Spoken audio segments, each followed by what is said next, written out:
नमस्कार दोस्तों, welcome to singing emotion. दोस्तों, हिंदी सिनेमा में कुछ जुगलबंदियां ऐसी हुई हैं जिन्होंने समय की रेखाओं पर अपनी अमिट छाप छोड़ी है। आज हम बात कर रहे हैं ऐसी ही एक सुनहरी साझेदारी की जो थी एक त्रिमूर्ति के बीच।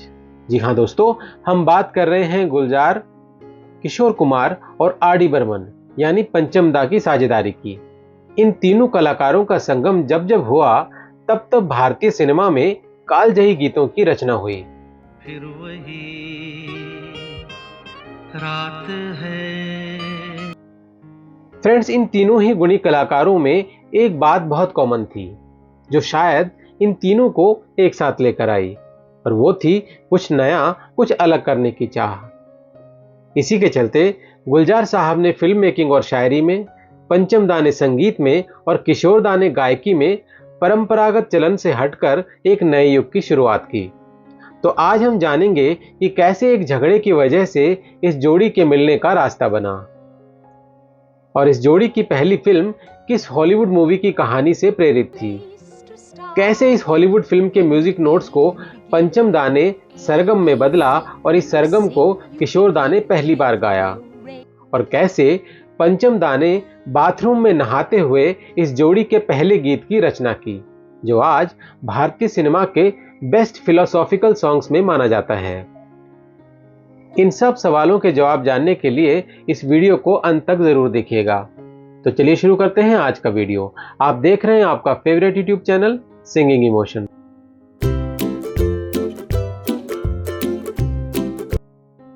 दोस्तों, संपूर्ण सिंह कालरा, जिन्हें आज हम लेजेंडरी पोएट और फिल्म मेकर गुलजार के नाम से जानते हैं, उनका जन्म 1934 में अविभाजित पंजाब में एक सिख परिवार में हुआ था। विभाजन की विभीषिका को झेलकर बड़े हुए गुलजार साहब का करियर भी उनके जीवन की ही तरह संघर्षपूर्ण रहा, जिसके अनुभवों ने उनकी शायरी को न सिर्फ यूनिक बनाया बल्कि परिपूर्ण भी किया। तेरे बिना जिंदगी से कोई शिकवा तो नहीं।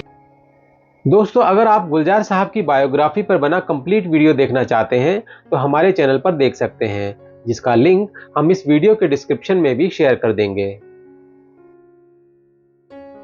दोस्तों, शायद गुलजार साहब की तकदीर में ही पंचम दा और किशोर दा का साथ था, इसीलिए अपने करियर का पहला ब्रेक भी उन्हें बर्मन्स के साथ ही मिला।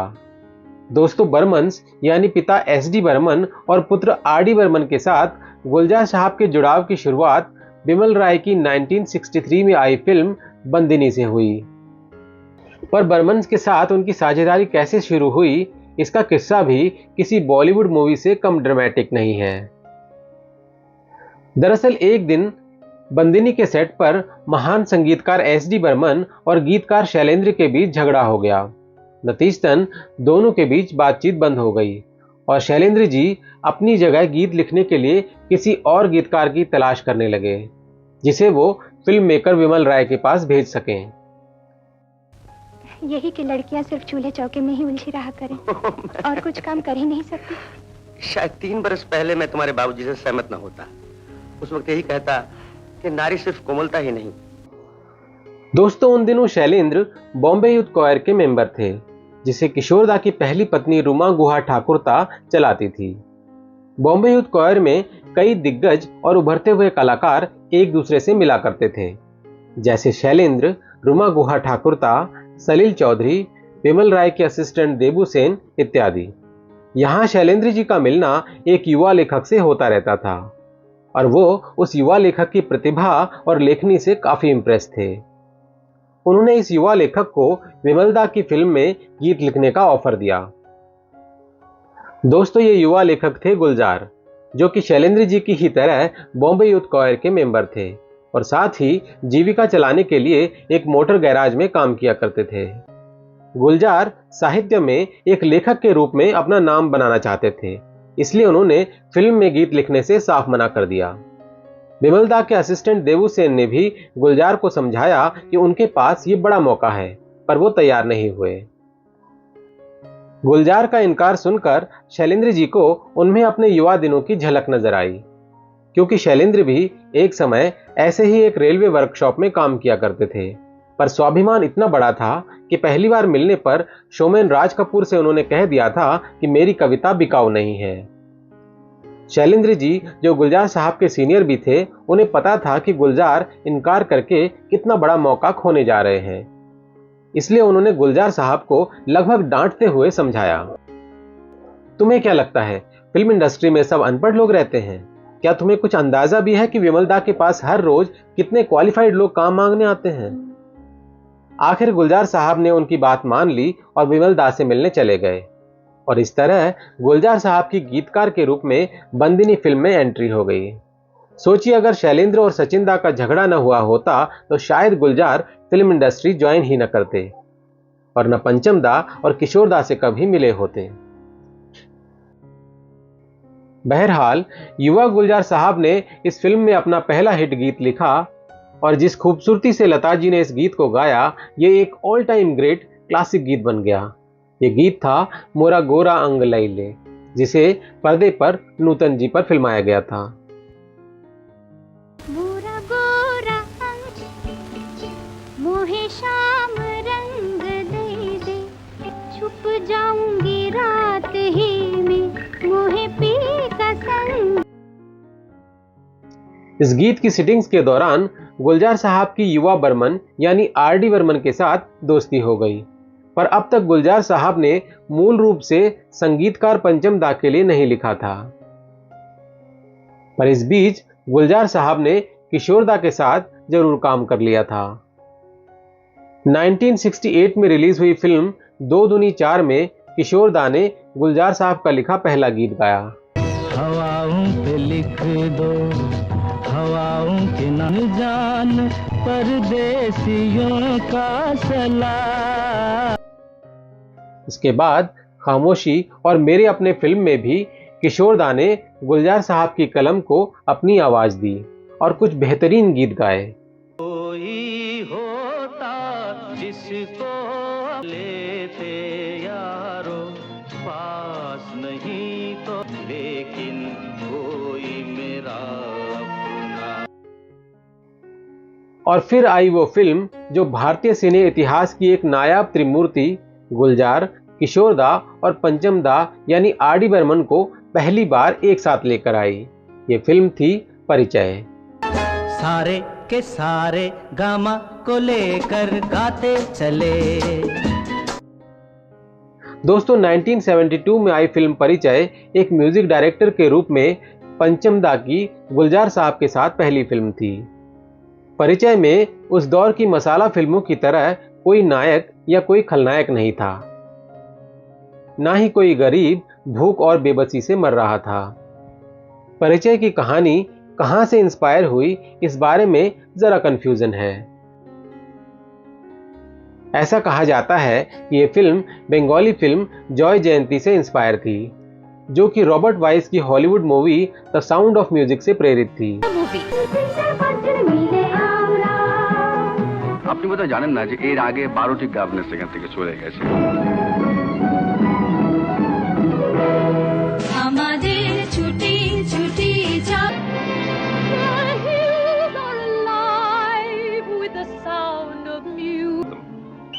The celebrated play that delighted the world.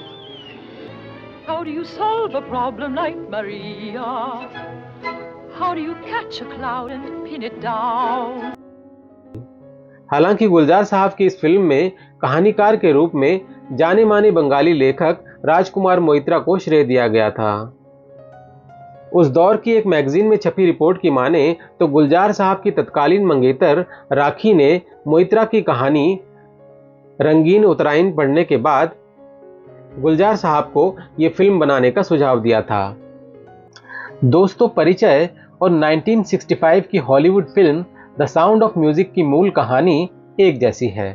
दोनों ही फिल्में एक ऐसे दयालु टीचर के बारे में हैं जो एक पिता और उनके अनियंत्रित बच्चों के जीवन में प्रवेश करता है और अंततः उनके जीवन में खुशी, संगीत और परिवार की भावना लाता है। परिचय में रवि एक बेरोजगार ग्रेजुएट है जो एक सख्त अमीर आदमी राय साहब के 5 उपेक्षित और नाराज पोते पोतियों का शिक्षक बन जाता है। कितना पढ़े हो? जी बीए किया है। एमए करना चाहता था। क्या चाहते थे ये नहीं पूछा, पढ़े कितना हो? जी बीए। इसी तरह द साउंड ऑफ म्यूजिक में मारिया एक स्वतंत्र उत्साही युवती है जो कैप्टन वॉन ट्रैप के 7 बच्चों की गवर्नेंस बन जाती है। और क्योंकि साउंड ऑफ म्यूजिक फिल्म परिचय से कुछ साल पहले रिलीज हुई थी, तो ये कहा जा सकता है कि परिचय इस हॉलीवुड फिल्म की मूल कहानी से प्रेरित है। दोस्तों, जितनी दिलचस्प परिचय फिल्म की कहानी है, उससे कई ज्यादा इंटरेस्टिंग इस फिल्म का संगीत बनने की कहानी है, जो एक बाथरूम से शुरू हुई और इतिहास रच दिया। पंचम दा के गिटारिस्ट और असिस्टेंट भानु गुप्ता परिचय फिल्म के कालजयी गीत की रचना कैसे हुई, ये याद करते हुए बताते हैं, एक सुबह मैं पंचम के म्यूजिक रूम में बैठा था और अपने गिटार पर तार बजाकर वार्म अप कर रहा था। पंचम, जो उस वक्त बाथरूम में नहा रहे थे, उन्होंने बाथरूम का दरवाजा खोला और अपना सिर बाहर निकाला और कहा, बजाते थाको थेमो ना, जिसका मतलब था बजाते रहो रुको मत। इसलिए मैंने बजाना जारी रखा। जब पंचम बाहर आए तो वो एक धुन गुनगुना रहे थे जो उस कॉर्ड सीक्वेंस से मेल खाती थी जिसे मैं बजा रहा था। बाद में वो इस गीत की पहली 2 पंक्तियों पर वापस आ गए। तो असल में पंचम दा ने पहले कोरस के लिए धुन तैयार की और फिर मुखड़े के लिए, और ये टाइमलेस गीत था मुसाफिर हूं यारो।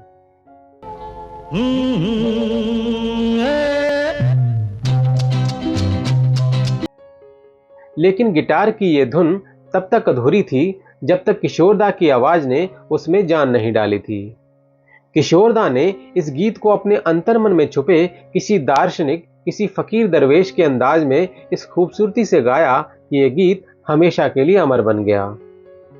मुसाफिर हूँ यार, ना घर है ना ठिकाना। दोस्तों, किशोरदा की आवाज में घूमते हुए बादलों की आजादी थी, वो अकेलेपन की मिठास थी, जिसने इस गाने को बस गाना नहीं, जिंदगी का फील बना दिया। दोस्तों, परिचय फिल्म की कहानी की बात करें तो गुलजार साहब ने कभी इस बात से इनकार नहीं किया कि वे Hollywood film sound of music से प्रेरित थे। सारे गामा पाधा नीसा दोरे मीफा सोला तीदो का एक तरह से हिंदी अनुवाद है, और पंचम दा ने इस फिल्म के गीत सारे के सारे को हॉलीवुड फिल्म के डोए डियरे फीमेल डियर का जवाब बना दिया। Do, re, mi. Do, re, mi. Do, a deer, a female deer. सारे के सारे गामा को लेकर गाए, सारे। दोनों ही गीतों ने संगीत के 7 मूल स्वरों की व्याख्या की है। इसके बाद जल्दी ही गुलजार साहब ने पंचम दा और किशोर दा के साथ 3 और फिल्मों में साथ काम किया। सीता और गीता में गीतकार के रूप में, और आंधी और खुशबू में निर्देशक और गीतकार के रूप में।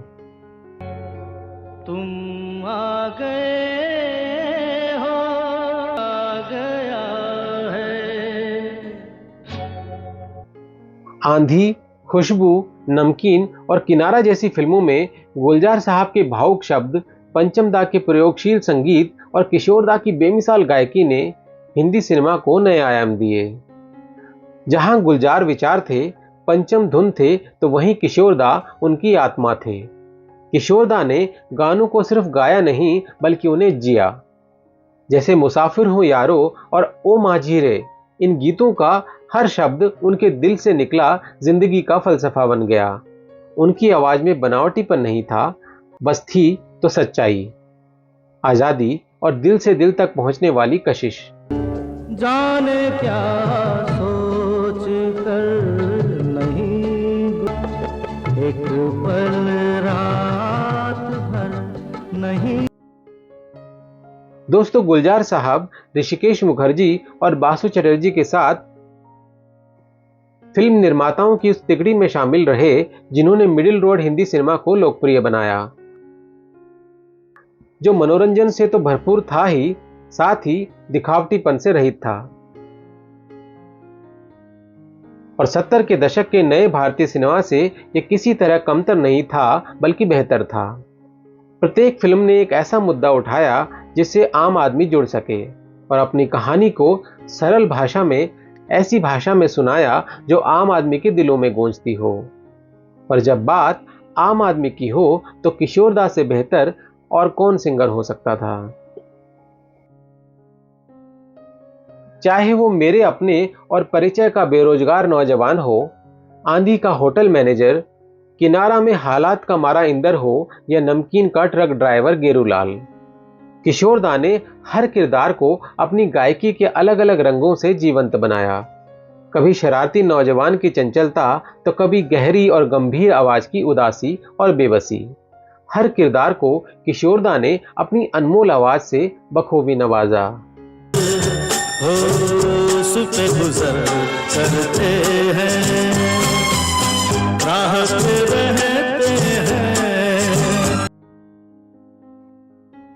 दोस्तों, इस त्रिमूर्ति के एक और कीमती रत्न पंचमदा ने भी अपनी वेस्टर्न स्टाइल म्यूजिक वाली इमेज से इतर गुलजार साहब के सानिध्य में अपने संगीत के नए आयाम को तलाशा और कहानी की मांग के हिसाब से बिल्कुल अलग किस्म का ट्रेडमार्क गुलजार स्टाइल म्यूजिक तैयार किया, जो कि आज क्लासिक और कालजयी संगीत के तौर पर जाना जाता है। और यह कहना गलत नहीं होगा कि किशोरदा की आवाज और पंचमदा के संगीत का गुलजार साहब की फिल्मों और उनके गीतों को अमर और शाश्वत बनाने में अहम योगदान रहा। क्या आप मुसाफिर हो यारो गीत के बिना परिचय फिल्म की, या तेरे बिना गीत के बगैर आंधी फिल्म की, या फिर ओ माझी रे गीत के बगैर खुशबू फिल्म की कल्पना कर सकते हैं? अपना किनारा।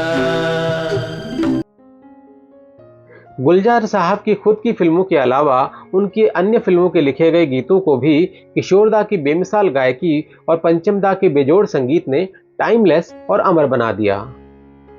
रात भर ख्वाब में देंगे तुम्हें, फिर वही रात है।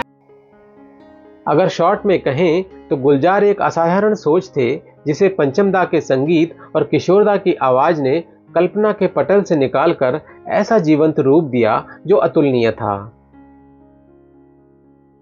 गुलजार, पंचम और किशोरदा की यह अनमोल जुगलबंदी आज भी हमें मुस्कुराने, सोचने और गुनगुनाने पर मजबूर कर देती है। तो दोस्तों, इस त्रिमूर्ति द्वारा रचित आपका सबसे पसंदीदा गीत कौन सा है, हमें कमेंट्स में जरूर बताइएगा। और अगर ये वीडियो आपको अच्छा लगा हो तो इसे लाइक कीजिए, शेयर कीजिए और हमारे चैनल को सब्सक्राइब करना बिल्कुल न भूलिए, क्योंकि आपके सपोर्ट से ही हम इस सुरमई सफर को जारी रख सकते हैं। जल्दी ही मिलते हैं एक और नए वीडियो के साथ। तब तक अपना बहुत बहुत ख्याल रखिएगा। Thank you for watching.